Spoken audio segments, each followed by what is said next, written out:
Welcome back to our series on What Would Your Blender Ask? Coaching wisdom from your kitchen. I didn't pick that up well. Oh well, what are we going to do? It's a kitchen where we're using common kitchen items as metaphors for questions we should be asking ourselves about our work and our life.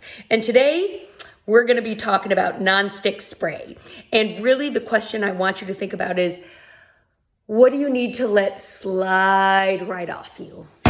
Yeah, what do you need to release, let go of? That's certainly something that this does, whether you're making eggs or chicken, whatever it is that you're making.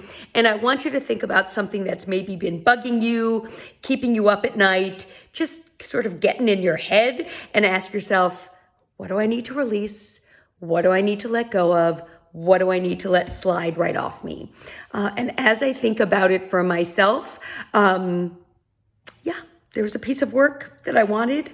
I didn't get it, and it feels a little annoying and frustrating, and there's more great work coming down the way, so I'm just gonna let that slide right off me. How about you? If you haven't seen what we've done with other household kitchen items and you want more to come, make sure that you subscribe to this playlist.